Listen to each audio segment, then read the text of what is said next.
Welcome back to Podwave Pulse. Every day we try to bring you the most exciting insights into what is really going on in the world. That's right. And today is no exception. Today we're diving deep into the turbulent waters of global trade. Yeah, it's really quite a fascinating story unfolding right now. It is. It's like a clash of the titans, right? Yeah. With some pretty serious accusations flying back and forth, and the potential for some real changes to what we see on store shelves and how much we're paying for things. Yeah. So we've gathered a ton of information for you, news reports, expert analysis, you name it. And our goal is to sort of sift through all that and help you make sense of what's going on and what it means for your wallet. Yeah, you know what's really interesting to me right off the bat is the way this narrative is kind of flipped. You know, we might have expected things to go one way, but it's China that's coming out swinging, accusing the USA of bullying tactics and blackmail. Yeah, wow. And that sets the stage for this whole trade war that's brewing. Okay, so hold on, let's back up a little bit. We're talking about trade actions, and when we say trade actions, we mean tariffs. Right. Those taxes on goods crossing borders. Exactly. And it all really started when the Trump administration decided to slap tariffs on Chinese goods. Oh, yeah. And initially they were citing concerns about, get this, fentanyl. Fentanyl, wow. I know, right? But here's the thing. China didn't just sit back and take it. They made it very clear that they were not going to tolerate any more tariff threats. Yeah, they basically said, bring it on. Right. Yeah. Essentially, they vowed to retaliate. And they did retaliate. They did. And one figure that really jumps out from all the research we've done is this possibility of tariffs on Chinese goods reaching as high as 104%. Yeah. That's not just a little bump in the road, that's a massive increase in the cost of everything. Yeah, that's a whole mountain range in the road. Right. Yeah, and that would really hit consumers hard. Right. Now, on the U.S. side, the Treasury Secretary at one point called China's escalation a losing hand. Yeah, he did. What's the logic behind that? Well, the argument is that the U.S. exports way less to China, about 1/5 of what China sends to the U.S. Oh, wow. So the thinking is that if China slaps tariffs on U.S. goods, it's not going to hurt the U.S. as much as it would hurt China if the U.S. hikes tariffs on their exports. So it's all about the volume of trade, right? Exactly. It's like a David and Goliath situation, but with money. Right. But here's the thing. These tariffs aren't just abstract numbers on a spreadsheet.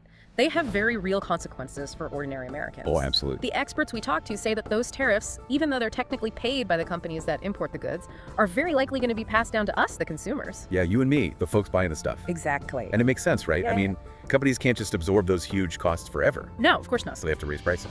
And we're talking about everything, right? I mean, look around your home. Your TV, your smartphone, probably a lot of your kitchen appliances. Those are all made in China. Oh, yeah, absolutely. And if they suddenly have a 50% or even 104% tariff on them, well, you can bet those prices are going to go up. Yeah, it's not just the big things either. We're talking about everyday essentials. Like think about bananas, wine, even coffee. Oh, yeah. Those small price increases add up quickly. Exactly. You know, a 10% increase on your morning banana might not seem like much, but over a year, that can really make a difference. It really can, especially if it's happening to everything you buy. Oh, for sure. And we're not just talking about groceries here. We're talking about electronics, clothes, shoes, sporting goods, even medical equipment. Wow. It's kind of mind-blowing when you think about how interconnected everything is. It is. You know, a tariff in one place can have ripple effects all over the world. That's like a domino effect. Yeah. So let's walk through how this actually works.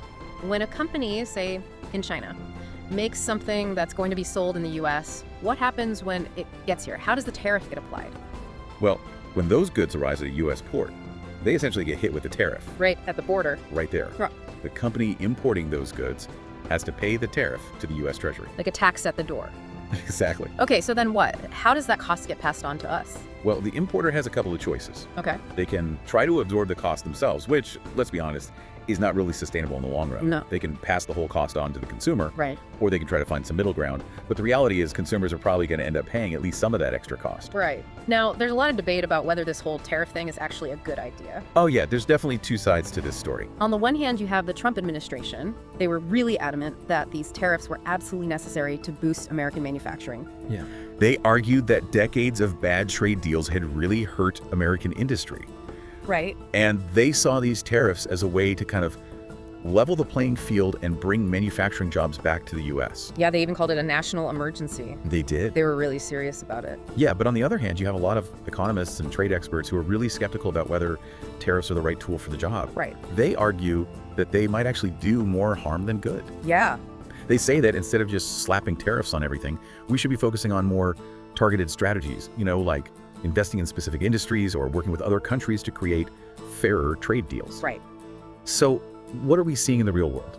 Are people actually feeling the effects of these tariffs yet? Yeah, we're starting to see some signs of it. Okay. There are reports of consumers feeling the pinch of higher prices. Yeah. And some people are even starting to stockpile goods, buying things in bulk because they're worried about prices going up even more. Yeah. Yeah, it's like that instinct to prepare for a storm. Right. And you know what's really interesting? They're even talking about putting tariffs on those smaller packages. The ones under $800 that come from China and Hong Kong. Oh, really? Yeah. That seems kind of counterintuitive. I would think they'd focus on the big ticket items, the really expensive stuff. Yeah, you'd think so. But it seems like they're going after those everyday purchases that a lot of people make online. So even if you're not buying a fancy new TV, you could still end up paying more for those small things you order online. Exactly. And we also have to think about the potential for retaliation from other countries. Oh, yeah, that's a whole other can of worms. It is. Canada and the EU have both hinted that they might start targeting specific American products with tariffs. Oh yeah, they're not going to just stand by and watch. Right. And that could really hurt some key American industries, like bourbon, pork, soybeans, things like that. Yeah, those are big industries. They are. And what about the stock market? Could these trade wars have an impact there? Oh, absolutely. Uncertainty in the markets, which trade wars definitely create, can lead to some pretty big swings in stock prices. And that could affect a lot of people's retirement savings and investments. Yeah, definitely something to keep an eye on. So if we zoom out and look at the big picture, what are economists saying about the potential impact of a full-blown trade war? Well, a lot of them are pretty worried. They say that it could hurt American incomes, lead to job losses, and drive up inflation. Not a pretty picture. Not at all. And it's not just about China either. The tariffs that the U.S. has already imposed have strained relationships with some of our closest trading partners, like Canada and Mexico. Yeah, even though we have free trade agreements with them. Exactly. So it's a pretty complicated situation with a lot of moving parts. It is. Now, we did see that some American industries might actually benefit from these tariffs. Yeah, there are definitely some winners and losers in any trade war. Oh. And in this case, some of the winners might be industries like steel and aluminum production. Okay, how so? Well, they argue that they face a lot of unfair competition from cheaper imports. Okay. So tariffs on those imports could help to protect them and make their products more competitive. But even if some industries benefit, it sounds like the overall economic impact could still be negative. Yeah, that's the concern. Higher prices for raw materials and components can end up hurting other American businesses. And ultimately, those higher costs get passed on to consumers. Exactly. It's a bit of a vicious cycle. It is. And one thing that really struck me is that even if you try to avoid buying imported goods, you might still end up paying more. Oh, yeah, absolutely. Because even products that are made in the USA often rely on imported parts and materials. Right. The global supply chain is incredibly complex. It is. It's like a giant spider web. Everything is connected. Yeah, exactly. And one study we looked at estimated that the average American household could end up spending an extra $3,400 to $4,200 a year because of these tariffs. Wow, that's a significant amount of money. It is. And, it's not just about China. The U.S. has also imposed tariffs on other countries, especially those that they consider to be bad actors, Okay. like Cambodia and Vietnam, for example. And even Australia, which is generally considered a close ally of the U.S., Yeah. has been hit with some tariffs. Wow, so these trade wars are really shaking up the global economy. Oh, yeah. They're definitely causing a lot of disruption. And countries are responding in different ways. Some are retaliating with their own tariffs. Right. Others are trying to negotiate new trade deals. It's a very fluid situation. It is. And one of the most striking examples of how complicated this all is the story of the toaster. The toaster. Yeah, the toaster. Apparently, 99% of toasters sold in the U.S. are made in China. Wow, really? Yeah, and that's mainly because of the difference in labor costs. So even if we wanted to bring toaster manufacturing back to the U.S., it would be really difficult to compete with those lower labor costs in China. Exactly. It's not as simple as just slapping tariffs on everything and expecting manufacturing to magically return to the U.S. It's a lot more complicated than that. It is. And it's important to remember that these tariffs have real consequences for real people. Yeah. They're not just abstract economic policies. They affect the prices we pay for everything, Right. from our morning coffee to the clothes we wear to the cars we drive. So as we watch these trade wars unfold, it's important to pay attention to the details. Yeah, because those details can have a big impact on our wallets. What stands out to you most from this whole deep dive? Well, I think the biggest takeaway for me is just how interconnected the global economy is, Yeah. and how these trade wars can have ripple effects that we might not even anticipate. It's like a butterfly effect, right? Exactly. One small change in one part of the world can have huge consequences somewhere else. So as we wrap up, what's one thing you'd like our listeners to think about? Well, I think it's important to remember that this is an evolving situation. Yeah. And the long-term consequences are still uncertain. Right. So I'd encourage everyone to stay informed and pay attention to how these developments unfold. Absolutely. And if you want to learn more about the forces shaping our world, be sure to subscribe to our channel. Thanks for listening, everyone. Thanks for tuning in.